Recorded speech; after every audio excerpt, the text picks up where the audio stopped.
ஆண்டவராகிய இயேசு கிறிஸ்துவின் நாமத்தில் உங்கள் யாவருக்கும் என் அன்பின் வாழ்த்துக்கள். இந்த நாளின் தியானத்தின் தலைப்பு பாடல் ஓரங்கட்டும் பாடம். Worship but no word.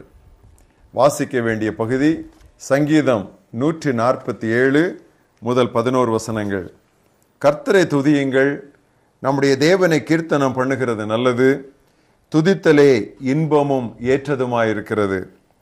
கர்த்தர் எருசலேமை கட்டுகிறார், துரத்துண்ட இஸ்ரவேலரை கூட்டி சேர்க்கிறார். இருதயம் நொறுங்குண்டவர்களை குணமாக்குகிறார், அவர்களுடைய காயங்களை கட்டுகிறார். அவர் நட்சத்திரங்களின் இரக்கத்தை எண்ணி அவைகளுக்கெல்லாம் பெயரிட்டு அழைக்கிறார். நம்முடைய ஆண்டவர் பெரியவரும் மகாபலமுள்ளவருமாயிருக்கிறார், அவருடைய அறிவு அளவில்லாதது. கர்த்தர் சாந்த குணமுள்ளவர்களை உயர்த்துகிறார், துன்மார்க்கரை தரை மட்டும் தாழ்த்துகிறார். கர்த்தரை துதியுடன் பாடி கொண்டாடுங்கள், நம்முடைய தேவனை சுரமண்டலத்தால் கீர்த்தனம் பண்ணுங்கள். அவர் வானத்தை மேகங்களால் மூடி பூமிக்கு மழையை ஆயத்தப்படுத்தி மலைகளில் புல்லை முளைப்பிக்கிறார். அவர் மிருக ஜீவன்களுக்கும் கூப்பிடுகிற காக்கை குஞ்சுகளுக்கும் ஆகாரம் கொடுக்கிறார். அவர் குதிரையின் பலத்தில் விருப்பமாயிரார், வீரனுடைய கால்களில் பிரியப்பட மாட்டார். தமக்கு பயந்து தமது கிருபைக்கு காத்திருக்கிறவர்கள் மேல் கர்த்தர் பிரியமாய் இருக்கிறார். இன்றைய மனப்பாட வசனம் சங்கீதம் 138 வசனம் 2. உமது பரிசுத்த ஆலயத்திற்கு நேராய் தொழுது கொள்ளுவேன். நீர் உமது நாமத்தின் எல்லா புகழையும் விட உமது வார்த்தையை மகிமைப்படுத்தி இருக்கிறீர். I will worship towards your holy temple, for you have magnified your word above all your name. எல்லா யுகங்களின் பரிசுத்தவான்களும் பரலோகத்தில் இடைவிடாது செய்ய போவது தொழுகைதான், ஆராதனைதான். துதியிலும் தொழுகையிலும் இன்று ஏற்பட்டுள்ள மலர்ச்சி மறுக்க முடியாதது. இக்காலத்திற்கேற்ற மெட்டுகளில் பாடல்களும் பல்லவிகளும் பாடப்படுவதும் உற்சாகமும் பரவசமும் எல்லா சபையினரிடத்திலும் பெருகுவதும் கூடிக்கொண்டே வருகின்றன. ஆனால் கூடுகைகளில் அதிக அளவு நேரத்தை பாடலுக்கே செலவிட்டு விடுவதால் திருவசன வியாக்கியானத்திற்கு போதுமான நேரம் கிடையாமல் போகிறது.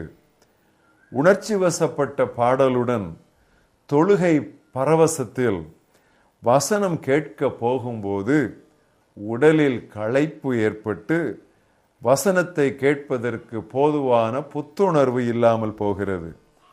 அந்த சமயத்தில் பிரசங்கியாரும் ஆயத்தமின்றி எதையோ பேச ஆரம்பிக்கும் போது மக்களுக்கு பலமான ஆகாரம் கிடையாமல் போகிறது.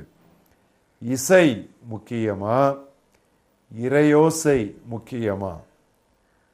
இரண்டும் முக்கியமானதுதான், ஆனால் சமநிலை வேண்டும். There should be a balance. ஆலயத்தில் நாம் கடவுளிடம் பேசுவதை விட அவர் நம்மிடம் பேசுவதை கேட்பதே நமது பிரதான நோக்கமாயிருக்க வேண்டும். எனவேதான் உன் வார்த்தைகள் சுருக்கமாயிருப்பதாக என்று நமக்கு ஆலோசனை உண்டு. பிரசங்கி 5ஆம் அத்தியாயம் முதல் 2 வசனங்கள். நீ தேவாலயத்துக்கு போகும்போது உன் நடையை காத்துக்கொள். மூடர் பலியிடுவது போல பலியிடுவதை பார்க்கிலும் செவி கொடுக்க கேட்பதற்காக சேர்வதே நலம். தாங்கள் செய்கிறது தீமை என்று அவர்கள் அறியாதிருக்கிறார்கள். தேவ சமூகத்தில் நீ துணிகரமாய் உன் வாயினால் பேசாமலும் மனம் பதறி ஒரு வார்த்தையும் சொல்லாமலும் இரு. தேவன் வானத்தில் இருக்கிறார், நீ பூமியில் இருக்கிறாய். ஆதலால் உன் வார்த்தைகள் சுருக்கமாய் இருப்பதாக. திருவசன தியானமே நம்மை அர்த்தமுள்ள ஆராதனைக்குள் வழிநடத்தும். கடவுள் நமக்கு தம்மை வெளிப்படுத்துவதில் பரிசுத்த வேதத்தையே முதன்மையானதாக அவர் கையாளுகிறார். யோவான் 5:39 ஆண்டவராய் இயேசு கிறிஸ்து சொன்னார், வேத வாக்கியங்களை ஆராய்ந்து பாருங்கள், என்னை குறித்து சாட்சி கொடுக்கிறவைகள் அவைகளே. அப்படியே லூக்கா 24:27 எம்மாவு சீடர்களோடு இயேசு உரையாடி கொண்டு போன பொழுது, மோசே முதல் சகல ஆகமங்களிலும் தம்மை குறித்து சொல்லப்பட்டவைகளை அவர் அவர்களுக்கு எடுத்து விவரித்து காண்பித்தார். இறைவனை பற்றிய அறிவு கூட கூட தொழுகை மேன்மையாகும். எனவேதான் வசனம் கேட்கிறது, கேள்விப்படாதவர்கள் எப்படி விசுவாசிப்பார்கள், விசுவாசியாதவர்கள் எப்படி தொழுது கொள்வார்கள். அப்படியானால் திருவசனத்திலிருந்து ஆண்டவரை குறித்து எவ்வளவு அதிகமாய் நாம் கேட்டு அறிந்து புரிந்து கொள்கிறோமோ அந்த அளவிற்கு நம்முடைய தொழுகையின் தரமும் உயர்ந்து கொண்டே போகும்.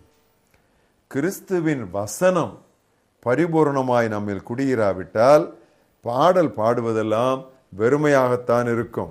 எனவேதான் கொலோசையர் 3:16 எப்படி வாசிக்கிறோம், கிறிஸ்துவின் வசனம் உங்களுக்குள்ளே சகல ஞானத்தோடும் பரிபூர்ணமாக வாசமாயிருப்பதாக, சங்கீதங்களினாலும் கீர்த்தனைகளினாலும் ஞான பாட்டுகளினாலும் ஒருவருக்கொருவர் புத்தி சொல்லிக்கொண்டு போதித்து உங்கள் இருதயத்திலே கர்த்தரை பக்தியுடன் பாடி. அப்போ இருதயத்தில் கிறிஸ்துவின் வசனம் நிறைந்திருக்கும் பொழுதுதான் அந்த பக்தி பரவசத்திற்கு உண்மையான அர்த்தம் கிடைக்கிறது. எது முக்கியம் என்பது இப்பொழுது உங்களுக்கு புரியும் என்று நான் நினைக்கிறேன். முற்காலத்திலே பாடல் இயற்றியவர்கள் வேத சத்தியத்தை பாடல்களில் நிறைவாய் பொதிந்து வைத்தார்கள். இறையியலையே, அதாவது டாக்ட்ரின், தியாலஜி, இப்பாடல்களிலிருந்தே நாம் கற்றுக்கொள்ளலாம்.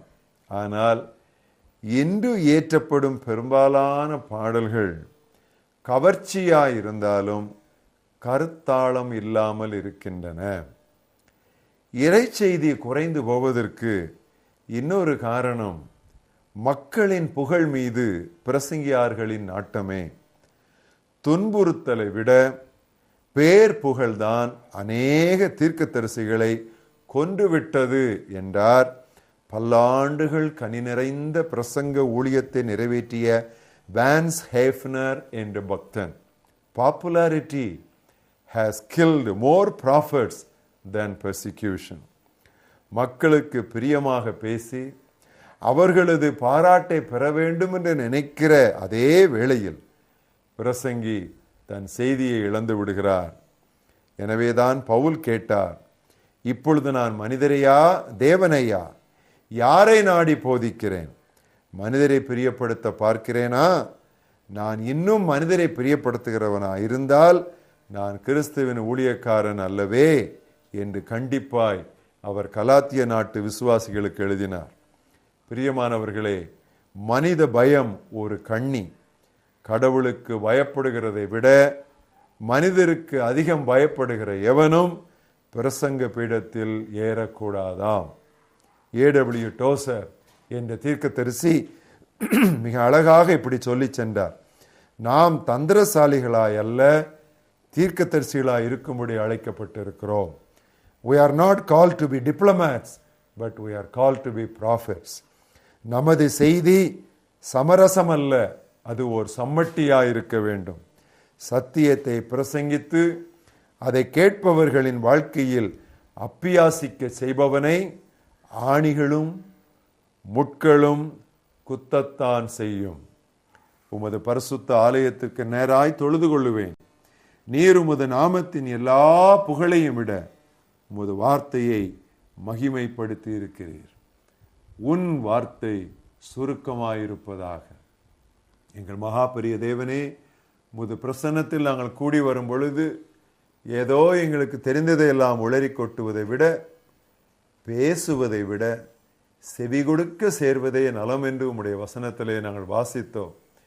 இது எங்களுக்கு ஏற்றுக்கொள்வதற்கு அவ்வளவு சுலபமான ஒரு சத்தியம் அல்ல. ஆனாலும் இதுதான் திருவார்த்தை, இதுதான் திருச்சத்தியம்.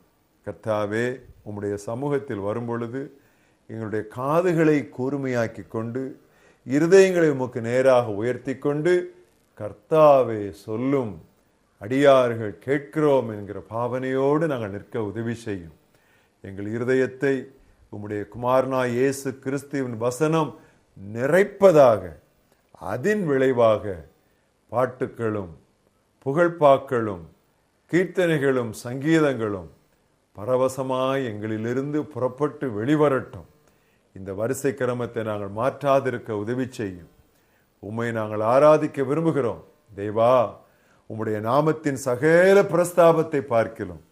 நீர் உம்முடைய வார்த்தையை மகிமைப்படுத்தி இருக்கிறீரே, உமக்கு நாங்கள் நன்றி சொல்லுகிறோம். திருவசனத்தால் நிறைந்திருக்க உதவிதாரும். போதுமான அளவு காலையிலும் மாலையிலும் நேரம் கிடைக்கும் போதெல்லாம் தனித்திருந்து திருவசனத்தை திருப்பி திருப்பி படித்து திருவசனத்தால் நிறைந்திருக்கிற ஒரு அனுபவத்திற்குள்ளே கர்த்தர் எங்களை கொண்டு வர வேண்டும் என்று நாங்கள் ஜெபிக்கிறோம். இயேசு கிறிஸ்துவின் நாமத்தில் ஜெபம் கேளும் எங்கள் ஜீவனுள்ள பிதாவே, ஆமென்.